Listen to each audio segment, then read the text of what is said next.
नमस्कार दोस्तों, आपका स्वागत है एक नई खबर के साथ। नदी में डूबने से किशोर की मौत पर हंगामा, पथराव। आक्रोशित क्षेत्रवासियों ने नदी में खड़े डंपर और जेसीबी पर फेंके पत्थर।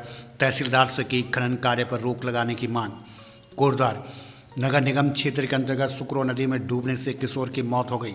करीब 2 घंटे की कड़ी मशक्कत के बाद राज्य आपदा मोचन बल एसडीआरएफ की टीम ने नदी से बच्चे का शव बरामद किया।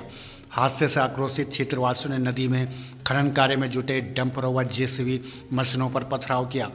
घटना बुधवार करीब 1:30 बजे की है। नया गांव बलभद्रपुर निवासी मोहन सिंह का 15 वर्षीय पुत्र प्रियांशु उर्फ भोला अपने मित्रों के साथ सुकरो नदी में नहाने गया हुआ था। इसी दौरान प्रियांशु की चप्पल नदी के बहाव में बहने लगी। चप्पल पकड़ने की कोशिश में प्रियांशु नदी में करीब 10 मीटर नीचे आया और नदी में डूबने लगा। प्रियांशु के दोस्तों ने आसपास मौजूद व्यक्तियों से मदद मांगी, लेकिन तब तक वह डूब चुका था। जानकारी मिलने के बाद प्रियांशु के परिवार के सदस्य और आस पड़ोस के व्यक्ति मौके पर पहुंचे। सूचना पर पहुंची एसडीआरएफ की टीम ने गड्ढे में डूबे प्रियांशु की तलाश शुरू कर दी थी। करीब 2 घंटे की कड़ी मशक्कत के बाद गड्ढे के दलदल में धंसा प्रियांशु का शव बरामद हुआ।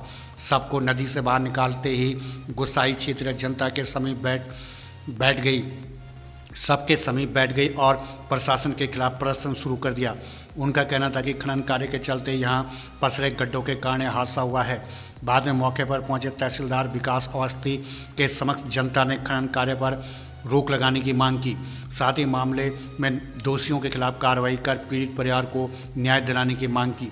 तहसीलदार से मिले आश्वासन के बाद प्रदर्शनकारी शांत हुए व सबको मौके से उठाने दिया और बुझ गया घर का इकलौता चिराग।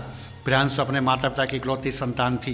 प्रियांशु के पिता मोहन बहादुर ट्रैक्टर चालक हैं, जबकि उसकी मां गृहिणी है। घर की आर्थिक स्थिति खराब है, इस कारण प्रियांशु अपने पिता के साथ ट्रैक्टर में काम कर उनका हाथ बटाता था।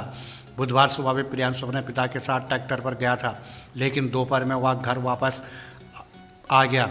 जिस वक्त प्रियांशु नदी में डूबा, उसके पिता ट्रैक्टर लेकर काम पर गए थे। आस पड़ोस के व्यक्तियों ने उसे फोन कर घटना की जानकारी दी। तो इस खबर के अनुसार स्पष्ट है कि नदी में डूबने से किशोर की मौत पर हंगामा, पथराव। आक्रोशित क्षेत्रवासियों ने नदी में खड़े डंपर व जेसीबी पर फेंके पत्थर। तहसीलदार से की खनन कार्य पर रोक लगाने की मांग।